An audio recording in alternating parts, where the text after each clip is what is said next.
오늘도 우리 옆 사람, 앞뒤 사람 이렇게 인사하며 교제하겠습니다.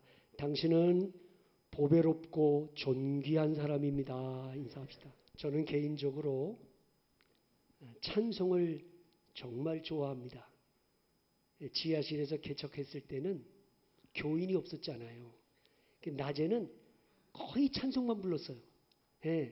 혼자서 찬송가 열심히 부르고 밤에는 기도하고.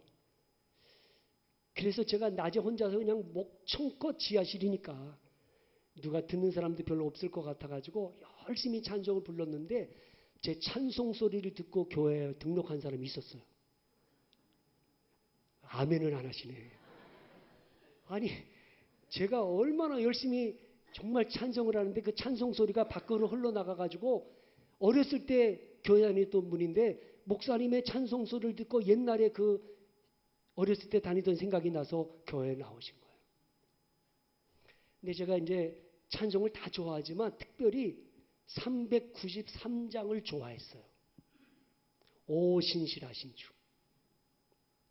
그 찬송을 정말 좋아해서 열심히 불렀는데 그 찬송과 가사가 너무 좋아요.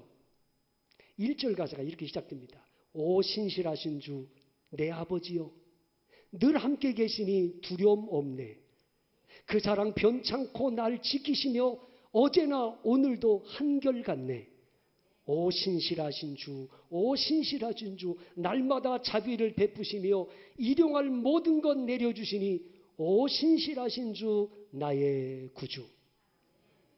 이 찬송가를 작사하신 분이 누군가 하면 미국의 토마스 오베다이아 치솜이라고 하는 목사님이 작사한 거예요. 근데 이 치솜 목사님은 가난한 가정에서 태어나가지고 독학으로 공부를 해가지고 학교 선생님이 되셨어요. 교사가 됐는데 몸이 아파서 교사직을 그만둬야 됐어요.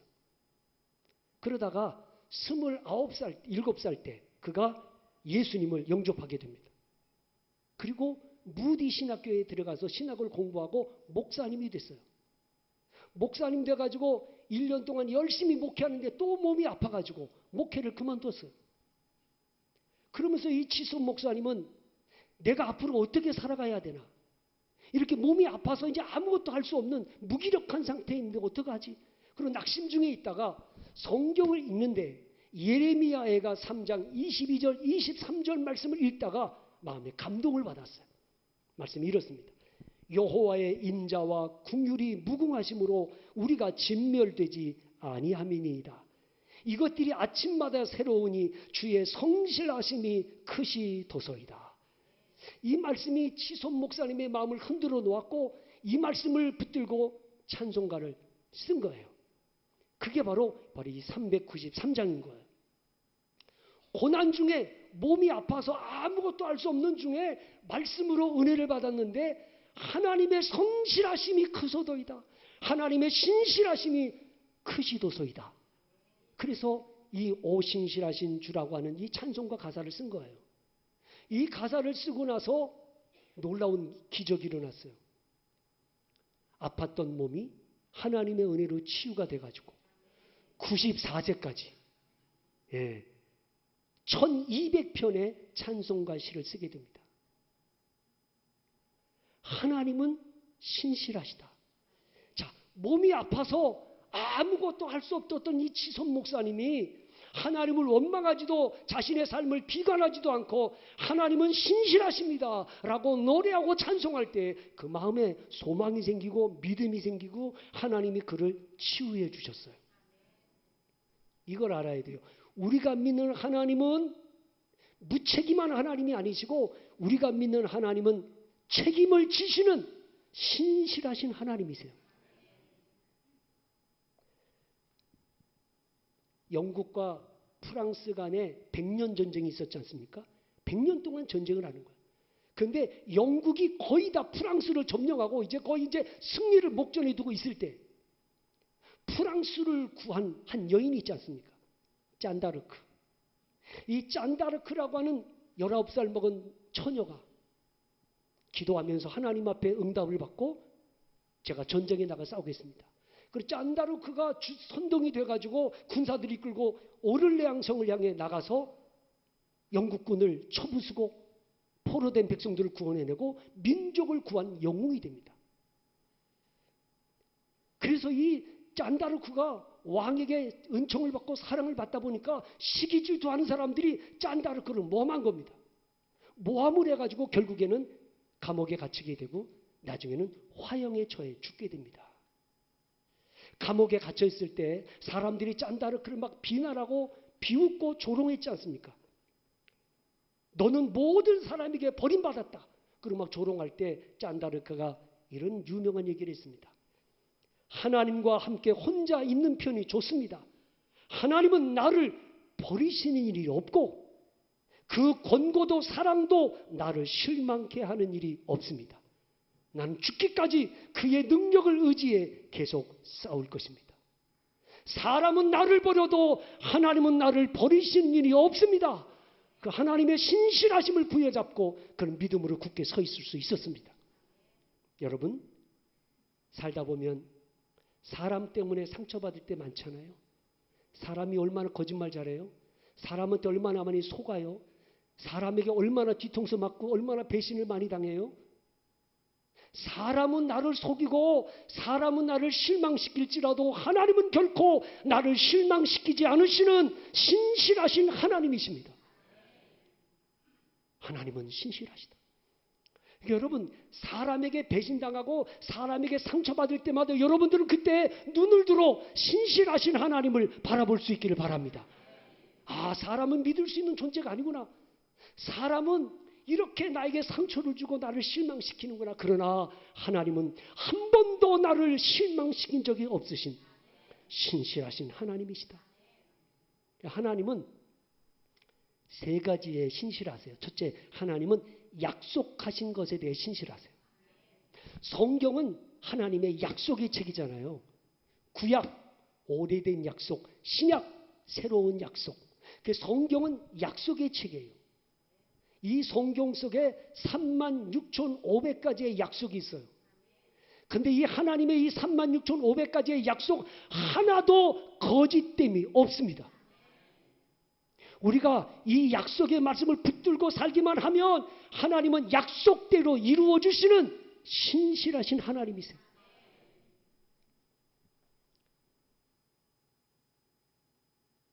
하나님의 약속은 비록 더디게 이루어질지라도 반드시 이루어진다. 아브라함에게 아들을 주겠다고 약속하신 하나님의 약속 금방 이루어지지 않았어요. 그래 25년 만에 75세 때 약속을 주셨는데 100세의 아들을 얻었잖아요. 하나님의 약속은 반드시 이루어진다. 하나님은 약속하신 것에 대해서는 신실하시다. 오늘 여러분도 약속한 것에 대해서는 책임을 지는 신실한 사람이었으면 좋겠습니다. 히브리서 11장에 나오는 믿음의 영웅들, 노아로부터 시작해서 아브라함으로부터 시작해서 모세로부터 시작해서 수많은 믿음의 영웅들이 나오는데 이 믿음의 영웅들의 한결같은 공통점이 뭐냐? 그들은 다 하나님의 약속을 붙들고 살았다는 거죠. 약속.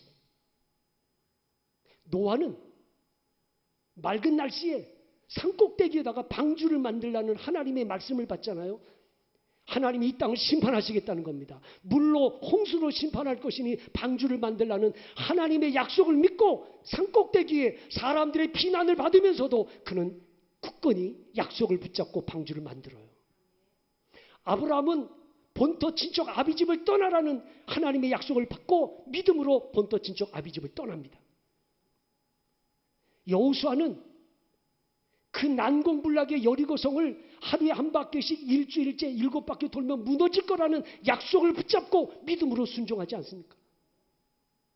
믿음이 뭡니까? 믿음은 약속을 붙드는 것입니다. 그게 믿음이에요. 저도 내가 다른 건 모르는데 우리 아이들이 저에게 아빠, 지난번에 아빠가 이거 사주겠다고 약속했잖아요. 그러면 저는 꼭 해요. 왜? 약속한 거니까. 약속하지 않은 것을 요구하는 때에는 내가 거절할 수 있지만 약속한 것이라면 지켜야지. 신실하게. 하나님은 다른 건 몰라도 성경에 우리에게 약속하신 것은 끝까지 책임지시는 신실하신 하나님이세요. 그래서 가만히 보니까 사람은 두 부류의 사람이 있는 것 같아요. 상식을 붙들고 사는 사람, 상황과 현실을 붙들고 사는 사람이 있고 약속을 붙들고 사는 사람이 있어. 모세가 12명의 정탐꾼들을 가나안 땅에 보내지 않습니까? 그 12명 중에 10명의 사람들은 상식을 붙들고 상황과 현실을 붙잡잖아요. 안악자손들, 그 거인들의 후인들을 보고 우리는 그들이 보기에도 메뚜기 같은 존재다. 우리는 그 땅을 점령할 수 없다. 그러면서 상황과 현실에 붙잡고 사는 사람들이야. 그러나 갈렙과 여호수아는 상황과 현실, 상식을 붙잡은 게 아니고 약속을 붙잡지 않습니까? 하나님이 주시겠다고 약속했으니 반드시 그 땅을 우리에게 주시리라. 약속을 붙들잖아요. 결국 어찌 됩니까? 상황을 붙들고 현실을 붙들던 그들은 가나안 땅 들어가지 못했어요. 그러나 갈렙과 여호수아는 약속을 붙들고 사는 그들에게 하나님은 약속대로 가나안 땅을 그들에게 정복하게 해주셨어요. 갈렙이 여호수아에게 이렇게 말하지 않습니까? 그날에 여호와께서 말씀하신 이 산지를 지금 내게 주소서. 당신도 그날에 들으셨거니와 그곳에는 아낙 사람이 살고 있고 그 성읍들은 크고 견고할지라도 여호와께서 나와 함께 하시면 내가 여호와께서 말씀하신 대로 그들을 쫓아내리이다. 이 헤브론 땅이라고 하는 헤브론 땅, 아무도 점령하지 않으려고 하는 그 난공불락의 헤브론 땅을 갈렙이 이 산지를 내게 주십시오. 여호와께서 말씀하신 대로 하나님이 약속하셨으니까 약속대로 하나님이 책임져 주실 걸 난 믿는다는 것이죠. 오늘도 우리의 신앙이 그렇게 상황과 현실을 붙들고 사는 사람이 되지 말고 하나님의 약속을 붙들고 사는 믿음의 사람이기를 바랍니다. 하나님은 신실하시니까. 목회 30년 동안 나는 하나님의 신실하심을 한 번도 실망한 적이 없어요. 기도할 때마다 하나님은 말씀으로 내게 응답을 주셨고 저는 그 말씀 붙잡고 믿음으로 순종했어요. 그때마다 하나님은 기적같이 책임을 져주셨어요. 여러분 힘들 때 어려울 때 성경을 펼치시고 이 성경 속에서 하나님의 약속을 붙드는 믿음의 사람이 되십시오. 약속만이 우리에게 소망을 주고 비전을 주고 꿈을 주고 힘을 주는 거예요. 어려울 때일수록 성경의 약속을 붙들라. 왜? 하나님은 신실하시니까. 사람의 약속은 부도수표일지라도 하나님의 약속은 보증수표다. 하나님은 부르심에 대해서 신실하세요. 부르심. 하나님이 나를 하나님의 자녀로 부르셨다면, 하나님이 나를 하나님의 백성으로 부르셨다면 부르신 자들에 대해서 하나님 끝까지 책임을 져주세요. 이사야 43장 1절 2절에 이렇게 말합니다. 야곱아 너를 창조하신 여호와께서 지금 말씀하시느니라. 이스라엘아 너를 지으시니가 말씀하시느니라. 너는 두려워하지 말라. 내가 너를 구속하였고 내가 너를 지명하여 불렀나니 너는 내 것이라. 내가 물 가운데로 지날 때에 내가 너와 함께할 것이라. 강을 건널 때에 물이 너를 침몰하지 못할 것이며 불 가운데로 지날 때에 타지도 아니할 것이요 불꽃이 너를 사르지도 못하리니. 너는 내 것이다. 내가 너를 불렀나니 너는 내 것이다. 내가 너를 눈동자같이 돌보고 너를 지켜줄 것이다. 어떤 위험 속에서도 내가 너를 지켜줄 거다. 하나님이 약속하셨어요. 하나님이 택한 백성, 하나님이 택한 교회, 음부의 권세가 이기지 못하도록 하나님이 나를 붙들어 주실 거예요. 하나님이 나를 일꾼으로 부르셨다면 내게 능력을 주셔서 그 직분을 감당케 하시는 신실하신 하나님이세요.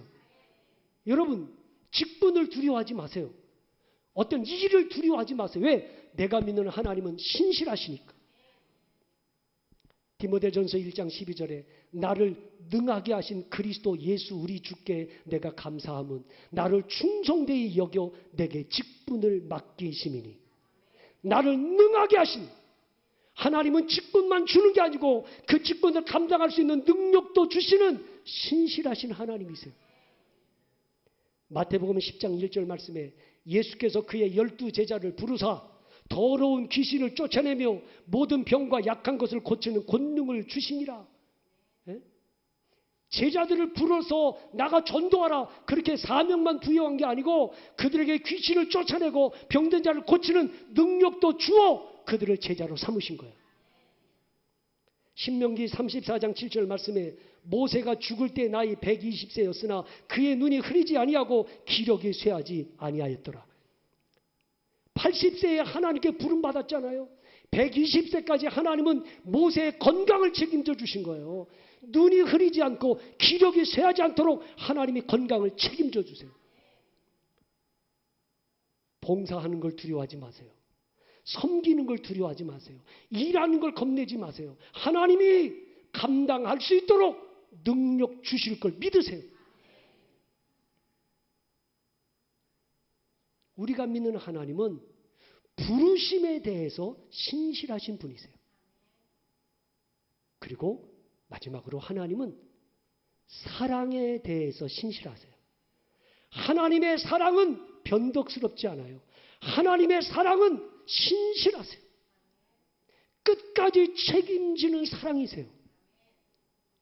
여인이 어찌 그 젖 먹는 자식을 잊겠느냐?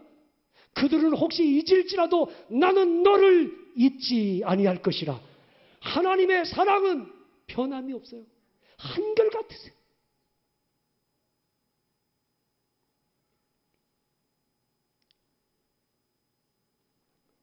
근데 하나님이 우리를 사랑하시기 때문에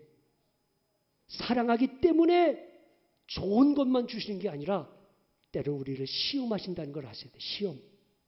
그래서 성경에는 시험이 두 가지가 있는데 하나는 마귀가 주는 시험, 하나는 하나님이 주는 시험 두 가지가 있어요. 그 마귀가 주는 시험은 유혹이라고 그래요. 유혹. 하나님이 주는 시험은 테스트라고 그래.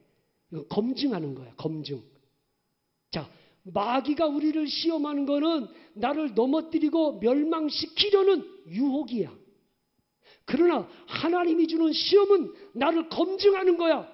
복받을 그릇이 되는지 나를 흔들어 보신 다음에 하나님이 나에게 복을 주시는 거야.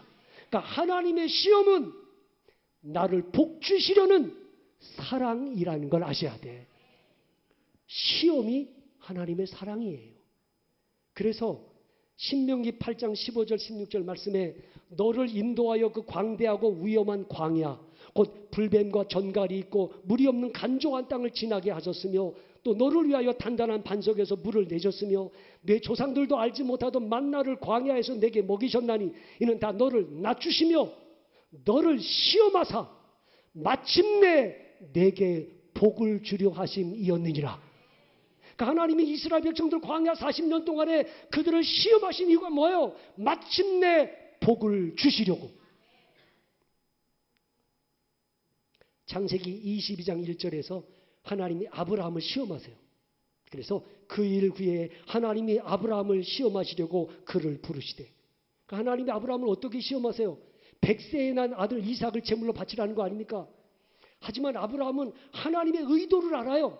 이삭을 죽이라는 게 아니고 이삭보다도 하나님을 더 사랑하라고 하는 사인인 줄 알기 때문에 기꺼이 아들을 데리고 모리아산으로 가잖아요. 순종할 때 하나님이 이렇게 말씀하시죠. 내가 이같이 행하여 내 아들 내 독자도 아끼지 아니하였은즉 내가 내게 큰 복을 주고 내 씨가 크게 번성하여 하늘의 별과 같고 바닷가의 모래와 같게 하리니 내 씨가 그 대적의 성문을 얻으리라. 자, 그러니까 아브라함을 시험하신 목적이 뭐예요? 복 주시려고. 복 주시려고. 지금 여러분들이 이런저런 여러 가지 시험거리 때문에 힘들어하고 있다면 그 시험거리를 여러분이 잘 통과하실 수 있기를 바랍니다. 시험을 잘 이기기를 바랍니다. 네, 시험은 나를 마침내 복 주시려는 하나님의 사랑이 숨겨져 있어요. 그런데 하나님은 우리에게 시험을 주실 때 감당할 수 없는 시험을 주시질 않아. 마치 이런 거예요. 하나님이 유치원생한테 적분과 미적분을 풀어라. 이런 문제 절대로 안 내. 무슨 문제네?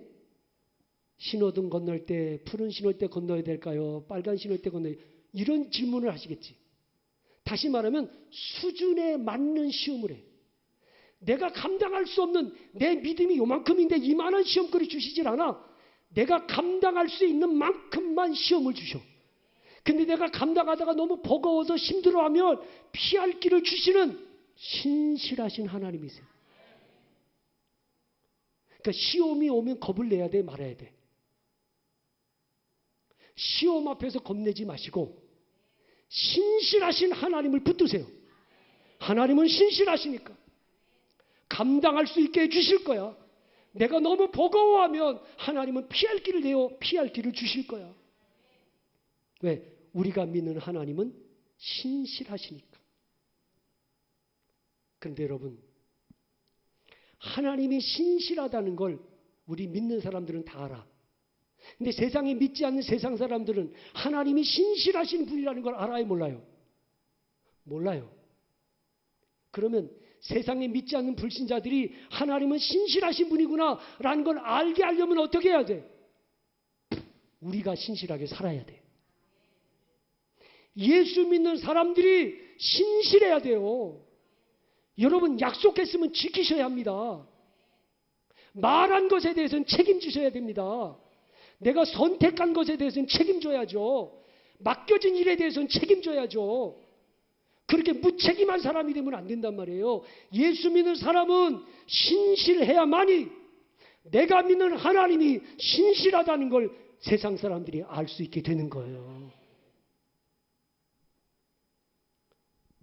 많은 분들이 그래요.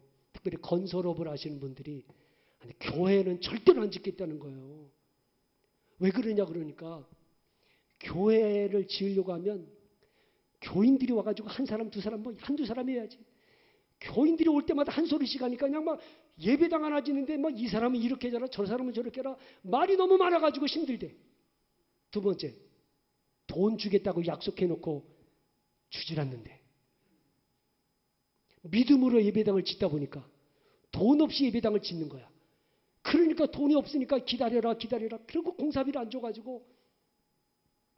그래서 제가 이번에 우리 교회 식당 리모델링 공사할 때요, 인테리어 업자 있죠, 에어컨 냉방 업체 따로 있죠, 주방 업체 따로 있죠, 식탁 들어오는 업체 따로 있죠. 업체가 4군데야. 이 4군데에서 공사를 하면서 제가 정확한 날짜에 돈을 정확하게 한 번도 미루지 않고 정확하게 돈 다 줬어요. 약속한 날짜에 정확히 돈을 다 줬어요. 그리고 1원도 안 깎았어. 달라는 대로 다 줬어요. 교회에 돈이 많아서가 아니에요. 돈 쌓아놓지 않았어요. 모자라면 대출 받아서라도 줬어요. 그러나 하나님이 신실하신 분이라면 교회도 신실해야지. 교회가 공사를 맡겨놓고 입금, 잔금도 안 주고 돈도 제대로 안 주고 이러면 하나님의 신실하심이 더럽혀지지 않겠나. 그러니 어떤 일이 있어도 교회 일하는 사람에게는 신실함을 보여줘야 되겠다. 여러분, 예수 믿는 하나님의 사람들은 신실해야 됩니다. 그래야 하나님은 신실하신 분이라는 걸 여러분의 삶으로 증명해 주어야 됩니다. 말해놓고 나서 책임도 안 지고 내가 선택해놓고 나서 책임도 안 지고 무책임하게 살면 안 돼요. 하나님은 약속에 신실하시고 부르심에 신실하시고 사랑에 신실하세요. 하나님이 신실하다면 하나님의 자녀인 우리들도 신실해야 해요. 한 주간 동안도 신실하신 하나님을 부여잡고 오늘도 우리 신실하게 믿음으로 살아가실 수 있기를 주님의 이름으로 축원합니다. 기도하겠습니다.